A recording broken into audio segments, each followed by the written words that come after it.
Hey everyone, what up? Matt Kaiser here. Well, we reached to the end game of this marathon, and into the year of the ninja phase, with 3 games left on the belt, starting with the first one, and it's another version of Ninja Gaiden 2. You're joking. Not another one?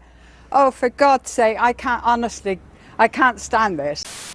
With this one being revealed at the Xbox Developer Direct alongside the reveal of Ninja Gaiden 4, and this one dubbed Ninja Gaiden 2 Black, a name that pays homage to the original Ninja Gaiden 1 Black in 2005. And this will release on the same day of its announcement, for January 25th, 2025, for both PlayStation 5, Xbox Series, and PC, with this said to be a more definitive version of this game, with taking both aspects of the Sigma 2 as well as the original version into a new package, but with better graphics. So with that said, is that truly the case? Well, that's what I'm here to find out. Special thanks to Koei Tecmo Europe for providing me with a review code, and with that said, let's dive straight in. When it comes to one of the new changes in this version, it would undoubtedly have to be the visuals. With Black, they used Unreal Engine 5, much like on how Koei Tecmo uses it for the upcoming Dynasty Warriors 3 remaster, as well as Konami uses it for Metal Gear Solid Delta 3, as well as even the Silent Hill 2 remake. With this one, they essentially gave the existing game a new coat of shiny paint, with updated character models and improved lighting, while still having the iconic cutscenes and game presented in this brand new engine. Now, while UE5 has its positives for giving just overall great looking games and being even user friendly for developers, it also has its downsides, most notably in both performance and stuttering, as well as also bloat, with this game taking around say 77 to 80 gigs of space, which is a lot more than even Sigma 2's. But how does this game overall look? Well, I actually think this game looks phenomenal, with everyone having brand new models like say Ryu, Ayane, Rachel, Momiji, and most notably of all, Sonya, looking just absolutely fantastic. On top of that, levels like Sky City Tokyo, the Aqua Capital, and the Hayabusa Village in daytime look absolutely magnificent. And I think the lighting for the most part does help make these locations look great here. Aside from some cases like the tower in Tokyo, or even say the sewers and subway station in New York just look a little bit too dark for my eyes.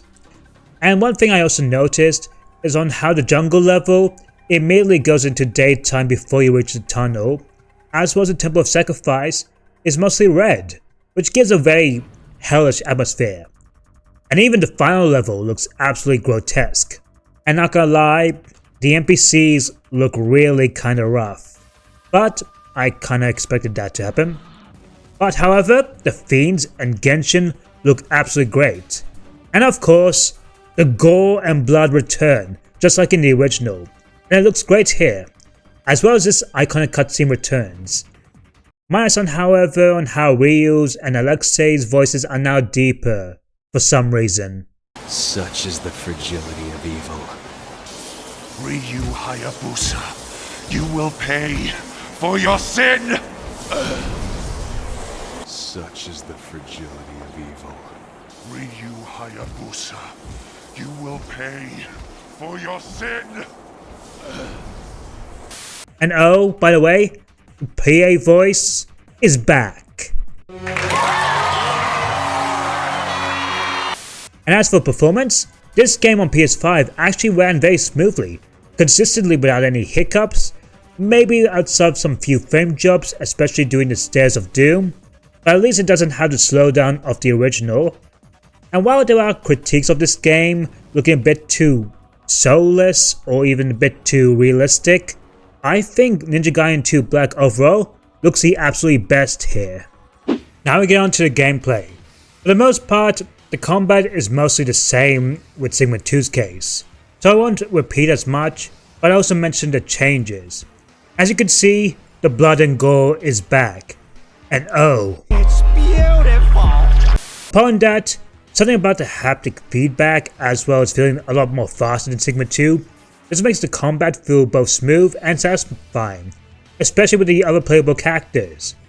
Ayane herself feels much more punchy and faster, and I also noticed that the enemy limbs are a bit more easier to cut here than in Sigma 2. Upon that, the weapon regression has returned to the style of the original, which is really great. And lastly, as you can see from the footage here, there's a lot more enemies here, with the count being increased over Sigma 2, and somewhat emulates the original's enemy count, with chapter 13 and 14 being prime examples. And for the most part, it's still fairly balanced. And also, the statue bosses have been cut, which is a big W in my book. All in all, the combat in this is really great, as it was both in the original and Sigma 2, minus the occasional odd input delay, especially if you're playing it at only 60 frames, so I do recommend trying to play it over that if possible. But overall, the gameplay takes what I love in both Sigma 2 and as well as the original, but without any of the issues from either versions. As for what else, Black has the same things, like chapter challenge, tank missions, but also now with the addition of New Game Plus, which is great.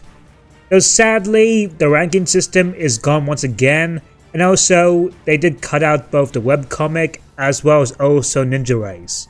But, to make an exchange, they added the best thing ever in Ninja Gaiden 2 history, photo mode. Yes! Yes! Overall, a standard run on this is on par with Sigma 2, though just a little bit shorter, with taking around 10 to 12 hours, though completing it will take you around say 80 hours, so even still with some of the reduced content, there's still a lot to uphold on completion. So with that, how is Ninja Gaiden 2 Black compared to both the original as well as Sigma 2? Well, this may be an unpopular opinion to some, but I think this is my overall favorite version of 2 by far, with this taking both the best aspects of the original, with the gore and blood making a huge comeback, as well as the increase in enemy count, as well as even the weapon upgrade system, and some cool moments remaining intact, as well as both the best aspects of Sigma 2, with new weapons, playable characters, and the reworked enemy bosses and remixed roster of both bosses and enemies, while still cutting out things like the worst aspects, like the statue bosses, as well as the infamous chapter 9 bosses of the original. Now sure, objectively, this game isn't really what I call definitive, as it falls in the same pitfall as the likes of Persona 3 Reload, as well as the Final Fantasy 5 and 6 pixel remasters. But for me, this was still a great, and personally, my ideal version of Ninja Gaiden 2 with Black. And I know this game isn't really the original but improved, as it's more so Sigma 2 improved, upon also having just better graphics, and just the gameplay feeling smoother to play in this, and well, it still has the aspects that people love in the original. So all in all, while the original as well as Sigma 2 are great in their own right, Ninja Gaiden 2 Black will stand with 4.5 Sonias out of 5, making this my favorite version of Ninja Gaiden 2, and thus my favorite game in the entire series. Anyway, thank you guys so much for watching, and thanks again to Koei Tecmo Europe for the review code. And with that said, next time, join me as we enter to the realm of 2D, but with a new modern lens, as we step into two ninjas' own shoes, as we'll be heading straight into Ninja Gaiden Ragebound. Anyway guys, if you enjoyed this review, don't forget to like the video, hit that subscribe button if you're someone new, as well as hit that notification icon if you want to stay up to date for the last 2 reviews of this whole review marathon of Ninja Gaiden. Not only that, but also hitting that hype up button, especially if you're on mobile, really does help the channel and video a lot. Not only that, but you can also follow me on my various socials, and I have a special Patreon page if you like ad-free videos and extra goodies yourself. But with that said, special thanks to my patrons, and Mad Kaiser, out.